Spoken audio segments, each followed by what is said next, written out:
Hello, Quinns patrons, and allow me to thank you for being unable to resist the tease of this video, because if you're here, you've probably seen my review of Delta Green and the campaign Impossible Landscapes and could not keep yourself away from the idea that I would talk about another horror campaign for Horror Campaign Delta Green, which is even more horrific. So let's talk about God's Teeth, a game about child abuse. I chose to sing that because it's sort of too awkward to actually say, and I regret my decision.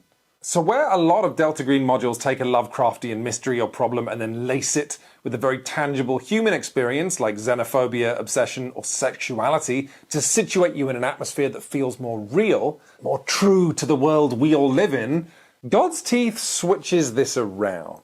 God's Teeth takes a profoundly human horror, nothing less than the way that children in our societies are failed by the welfare system and then go on to participate in a cycle of violence that sees them becoming parents to children who themselves don't have the parenting they need and then are in turn failed again by the welfare system. And then this game laces that with just a touch of chthonic horror. It's like, oh yeah, and Nyarlathotep is involved or some shit. I don't want to exaggerate this too much. There is plenty of the hidden unholiness in this game that gives Delta Green its signature vibe. It's just that what elevates God's Teeth to being something special is that it's a campaign with something to say that is not just like, the King in Yellow is awesome, or like, let's go back to Innsmouth but get it right this time.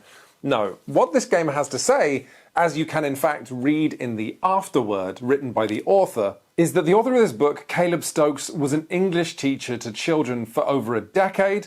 Caleb saw abused children firsthand and, quote, "This book is an attempt to write the poison out of my body, to give it a name, to make it a fiction." The whole afterword is worth reading. In fact, I'm going to leave it on camera now, so if you'd like to read it, you can. Also, I got in touch with Caleb Stokes with personal questions about his artistic vision for this game. I'm going to be reading the statement he made to me in its entirety at the end of this video. Anyway, I knew that I had to find a place to talk about God's Teeth on Quinns because while all game design is art, when I read it, I had the unexpected and unusual sensation that I was engaging with not just an adventure, but something closer to what society understands as a piece of art. A book that, in fact, I don't think you have to play for it to have value in our society. You can just read it, and that gives you a really unique experience. God's Teeth is a provocative expression of the author's emotional power and their pain, where the author expects you to be offended by some of it, because where you are or aren't offended and what that says about you or about humans or about America is just as much part of the art as the actual physical object. Like all art, this piece of art ceases to be a piece of art when it has no one reading it. Only with you reading it is the emotional electrical circuit completed. But before we talk about God's Teeth, the work of art about child abuse, I'm just going to talk about God's Teeth as the game you can play with your friends. It feels so wrong to call this book an adventure, but here we are.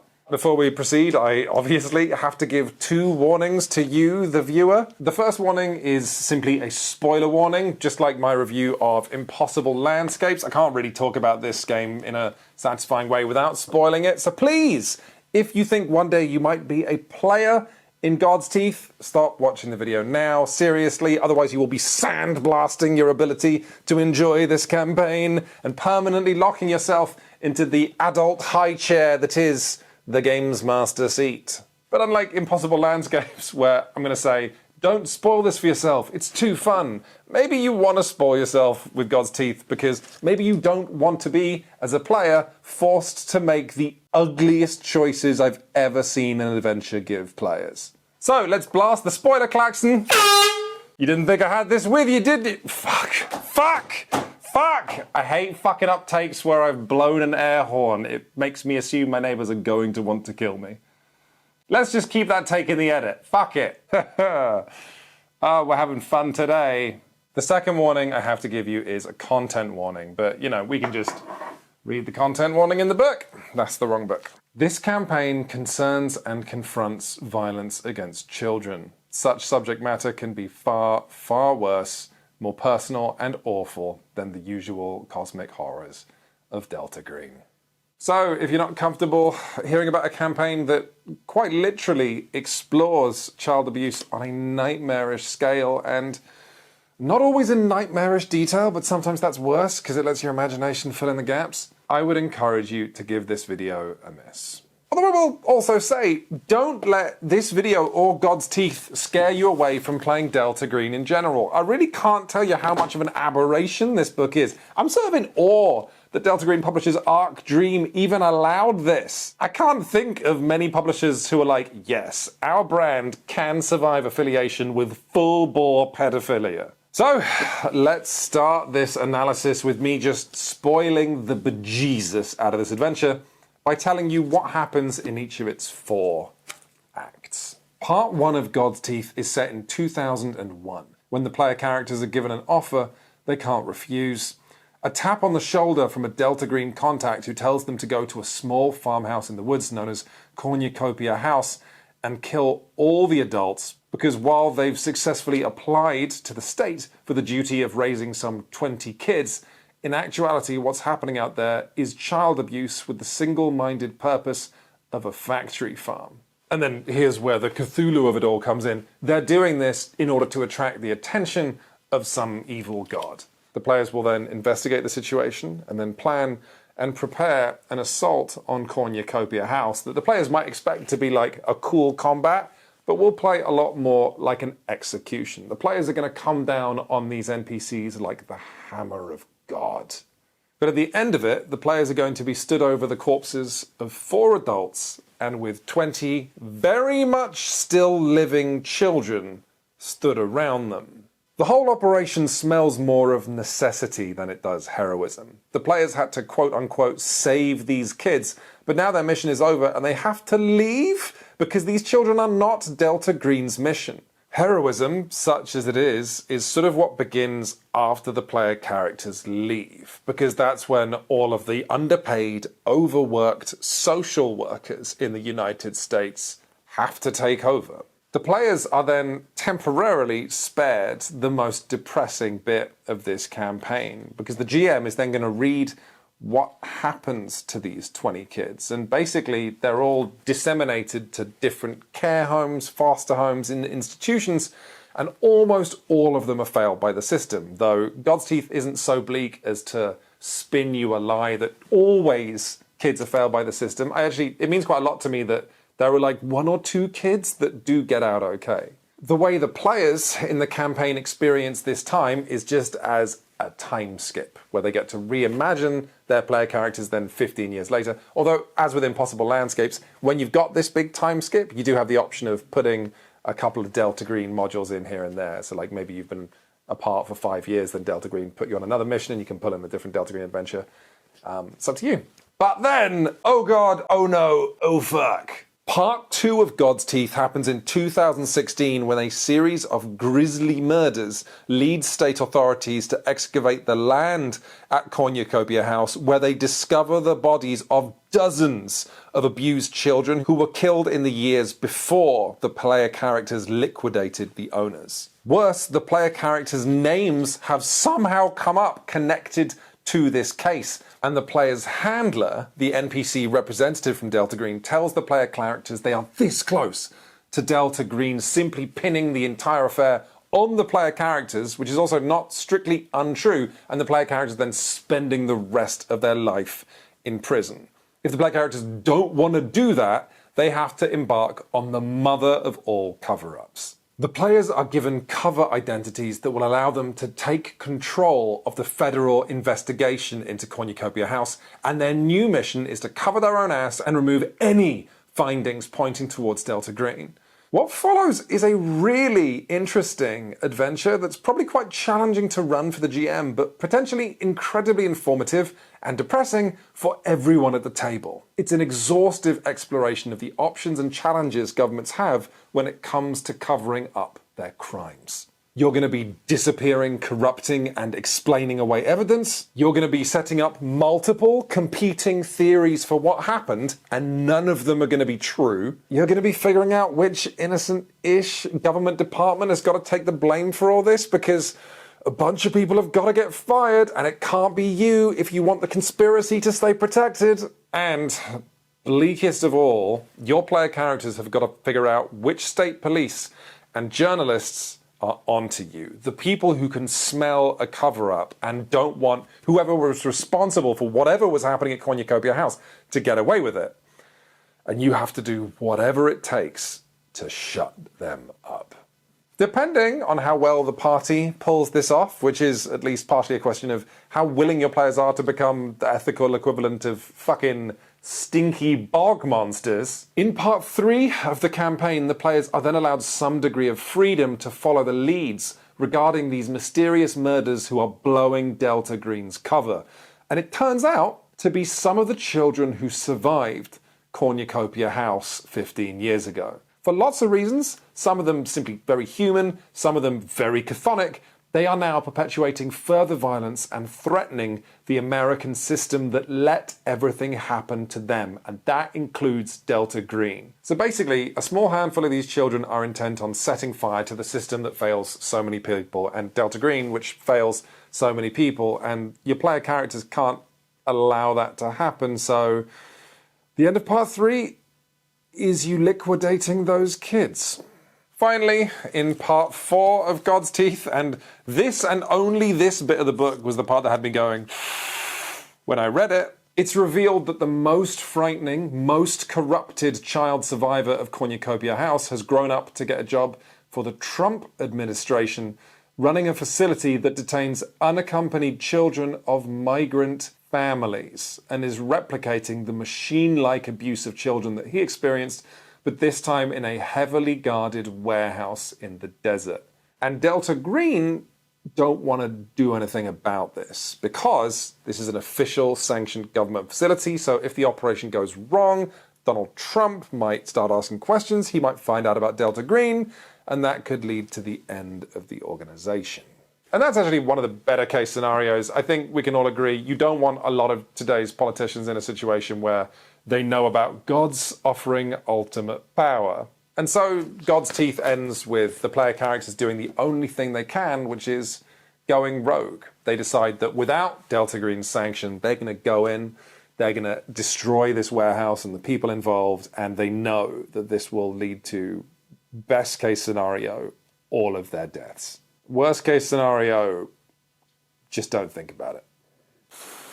So, that's your summary of what happens in God's Teeth. When I hear myself talk about it that way, I'm worried that I've made it sound like the book is oversimplifying the cycle of violence, that abused children go on to abuse children and therefore they should feel like they're the problem. That's really not what this book does, though. You may have noticed that my copy of God's Teeth has all of these papery growths, like the book equivalent of when you leave a potato in the cupboard for too long. You'll remember that I haven't played this book, I've only read it cover to cover. Well, each of these papery growths is a bit that made me go, Jesus Christ, because it presented me with information that wasn't good game design or anything, it was just horrifically real stuff about the welfare system. And on some level, that's a visual review of God's Teeth, I think. The sheer quantity of moments I had to stop and put the book down and get a sticker because I was so affected. But in the same way that Delta Green can get away with having a whole sanity system because ultimately it's operating from a position of compassion, I believe, personally, you might not agree with me, but that God's Teeth can get away with offering like something that is at times kind of a pulpy adventure about such serious subject matter as abused children because it's operating from a position of research and compassion. I'm actually now going to read to you a few of the bits that I tagged with these stickers so you can get an idea of what I mean. So, in part 1 of the adventure, there is a bit where it talks about how could this even happen? How could so many kids be sent to a facility which is meant to have regular government checkups by the state of Maryland? To which the book says this: All adoption agencies, group homes, and juvenile residential facilities in Maryland answer to the Department of Human Services. The Department of Human Services works out of a 10-story building in downtown Baltimore. Maryland DHS tracks the placement of children in permanent homes, residential facilities, and foster homes. Budgeting and staffing issues, though, often mean that after a child's placement, follow-ups get outsourced to private companies. Many of these organizations are accredited through recognized medical institutions, but as private entities, anyone an insurance company is willing to rubber stamp, reads the lowest bidder, can be contracted. This has led to states delegating the work of child welfare to questionable or harmful organizations. Teen boot camps, evangelical conversion therapy, and juvenile detention centers. This situation is not unique to Maryland. It is the norm for most states in 2001.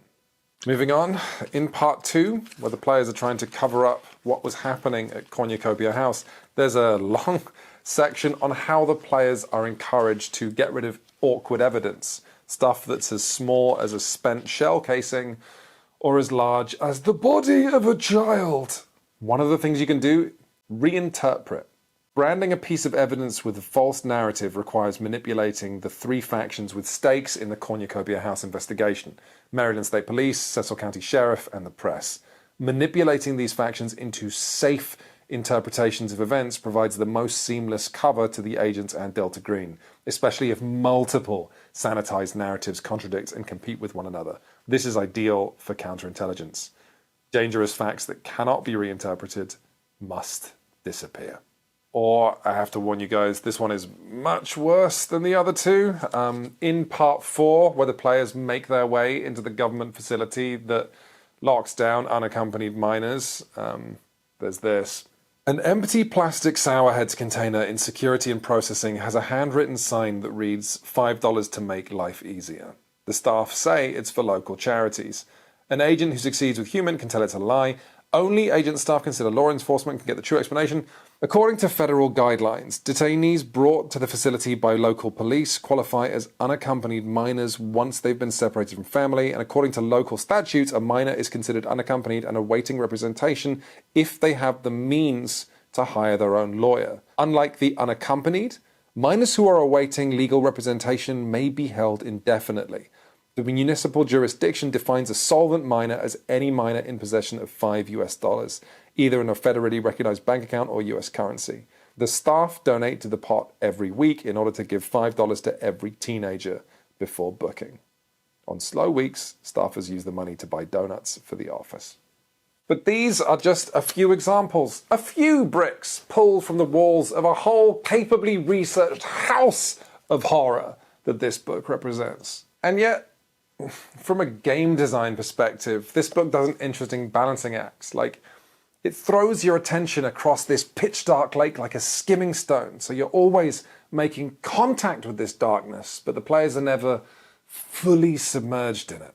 That's important because if this book was just intolerably awful, you wouldn't actually be able to play it. But by just drip feeding the horror in bit by bit, the players are much more likely to make it to the end of the book and therefore experience the whole arc that the author wants to express. Like on page 155, there's a long scene where the player characters talk to a social worker and then an evil god causes a brown bear to attack. Or like later in the campaign, the players are going to be in Miami and they're going to be talking to this priest in a Hispanic area that's super impoverished, and they're going to be learning in a very real conversation about the role that religion plays in helping and hindering the community. But then a motorcyclist drives up to one player and talks to them, and then the visor opens and just a tongue comes out.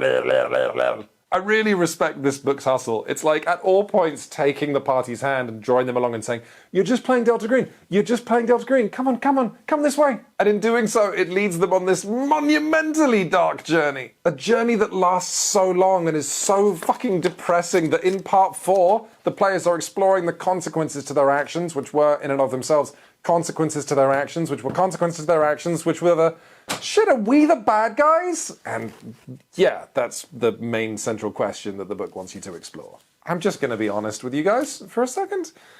There are times that the overwhelming nerdiness of the tabletop role-playing game community, the geekitude, the hard-baked, weenie energy can frustrate me a little bit. I do not love how it feels like 90% of the community will only play fantasy stuff, or at a push, sci-fi or comic book shit, or maybe horror, but it has to be the geeky kind. So either like Buffy the Vampire Slayer or Lovecraft. Turn on your TV. There are more genres we could be enjoying, my guys, and if we were to enjoy those genres, the RPG scene would seem much more mainstream and it would be easier to bring other people into it. That's why I looked at Good Society this year. I didn't love it, as I talked about on the Patreon, but it's because games like that are few and far between and I want to celebrate them. And to be clear, I love fantasy and I really love sci-fi because I am a geek, but I'm not just a geek, you know? I try and read a little more broadly than that.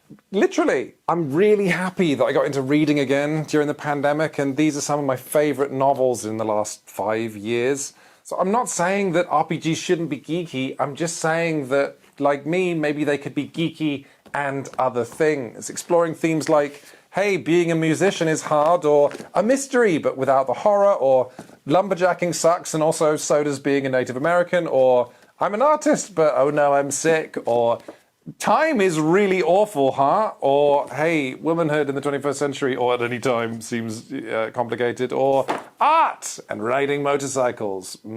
So, in saying all of this, what I like about God's Teeth is that, like Heart, the RPG that I reviewed in Season 1 of Quinns Quest, which was nominally a fantasy game, but was really a metaphor for why a human being might want to destroy themselves, I like God's Teeth for saying, okay, I'm going to tell a story about geeky Lovecraftian horror, but same as that's a cage for me, the artist in which I have to sit in when I express themselves, I'm going to make my players super aware of that cage, and I'm going to make them question why they're in it. And to me, this is a big part of the artistry of this module. I don't know if the author set out to do this, but to me, I don't think it's possible to play God's Teeth without someone, or maybe all of you around the table, thinking, why are we doing this? Why did we consider this fun? Because on one level, this is a power fantasy, but then also it's a power fantasy where the players are continually barraged with real-life facts about the welfare system and have to talk to NPCs who are social workers and local police and abused children. God's Teeth is a game that at once offers you an escape route from real life and then has real life follow you in on that escape route. It's a module for Delta Green, a system which is all about the fun of being a vigilante, of saving the world and the world doesn't even know it. And then it proceeds to point out explicitly all the flaws of vigilantism. It's also a role-playing game, the genre of game that is all about player freedom and choice, where, like Impossible Landscapes actually, the entire plot is about how actually the players do not have choice. They have become little more than God's teeth.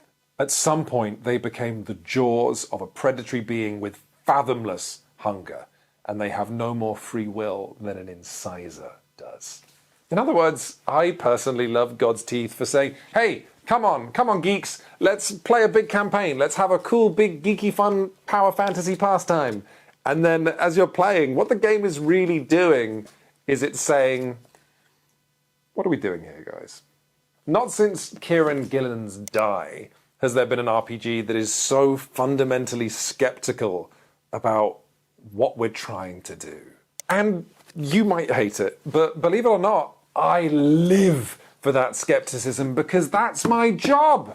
Every time I receive a role-playing game book in the mail, I open it with the assumption that they got nothing right until slowly, it proves to me that it knows what it's doing.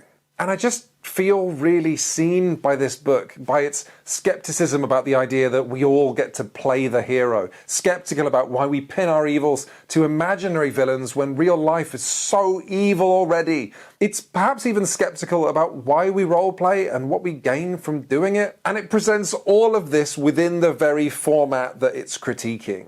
It's not exactly the Stanley Parable, but it is heading in that direction. And yet, I probably should have said this earlier, while God's Teeth is at once this power fantasy, and then it's also like spitting with it sounds like a typewriter, doesn't it? I like that. God's Teeth is at once a power fantasy and also just spitting, seething with rage at the idea of a power fantasy. I do think if you choose to run it as a campaign, as an adventure, you will actually have a pretty good time. I keep thinking that I don't just want to read this book, I actually do want to run a table of players through it over however many evenings it takes, maybe 10. I think we'd all have a nauseating experience, and I think we'd have fun. God, I hate saying the word fun when I'm talking about this game, but that's the artistic thing that it's doing, right? Part 1 is fun because you get to plan a murderous assault on the worst people imaginable. Part 2 is this very tense game of cat and mouse between you and the authorities that you're running rings around. Part 3 is almost like a road trip where you go and have a dramatic gunfight in the swamp. And then Part 4 is this Bourne Ultimatum infiltration of a facility. And I honestly, while I'm being positive about this book, I don't know how I would feel if I actually played this game with its contrast between cool gun-toting fun and children in state welfare systems. It makes me think about the kind of childishness of traditional Western storytelling, which almost always sees our protagonist suffering, but then learning and then growing and succeeding. And how this book, even this book, has some of that. It leaves me thinking about how I would roleplay an NPC who's a suffering state welfare worker. It leaves me thinking about how I would play an abused child to my players. It leaves me thinking about what choices my players would make in some of the ultimatums in this book. Ultimately, this book just leaves me thinking about all kinds of things. And that's great. The final thing I'll say about God's Teeth is that there was one area of this book that didn't just make me uncomfortable in a way that's like, ooh, provocative art, but did just make me feel uncomfortable in like a, ooh, what was the artist saying here? I actually reached out to Caleb Stokes on Blue Sky asking him about this, and he gave me this big long response, and now I feel better. But let me talk you through the sequence of events that happened. So here's the thing. Part 4 of this book is extremely QAnon/Pizzagate/ the Clintons as satanic child abusers coded. And the player characters in this final chapter of the module are literally gun-toting renegades operating outside of the system to save children from a government facility of quasi-satanic child abusers. In other words, if you squint when reading Part 4, it's kind of like, hey, what if QAnon was real and the QAnon believers were heroes and we got to roleplay that?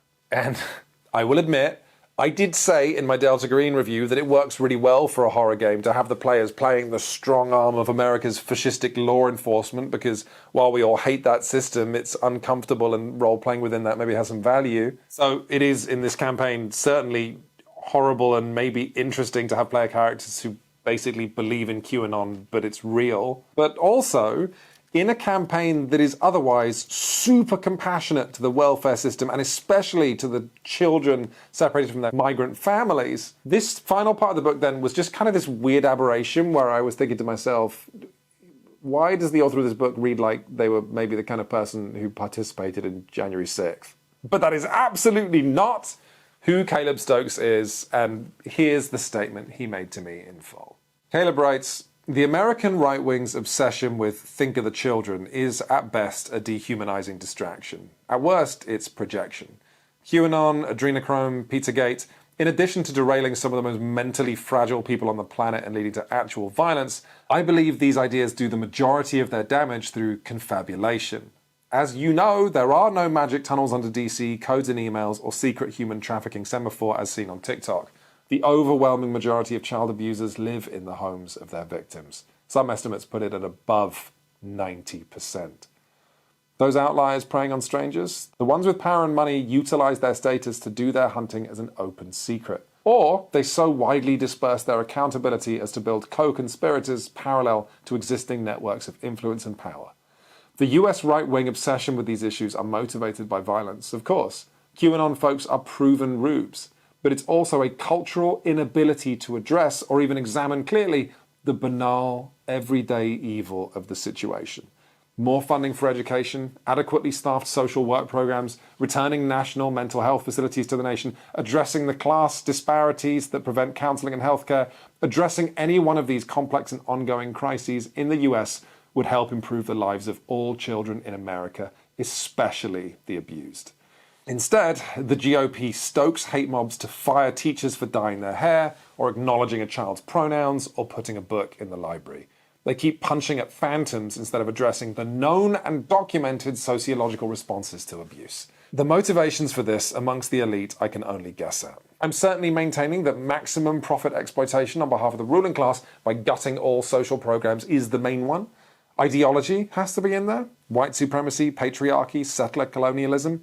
But then there's leaders of our nation's moral majority like Dennis Hastert or Matt Gaetz or the current president or those that doth protest too much, whose sick motivations make the most sense even as I understand them the least. The othering of children using the right-wing rhetoric of the child is nothing new, but seeing a variety of systems fail firsthand, even entire departments dedicated solely to child welfare, it made me fear that the country not only couldn't help, I suspect that it didn't want to. It was not set up to. America will always eat its young. So that's the sort of thought experiment I explored in the text. If there were some evil that blatant, some abuse matching the lurid fantasies of those ignoring the real problems, how would we even know? Would a cornucopia house, an ICE facility, or any number of horrid abusers even be visible to the institutions dedicated to protecting us? Or would it be lost in the tide of social murder the nation already condones or outright perpetrates every day? That's how I envision the tragedy of the campaign. Good people see a bad thing and they decide they are... I'm getting emotional, that's unexpected. Good people see a bad thing and they decide they are going to stop it, whatever it takes, like you would expect of a hero.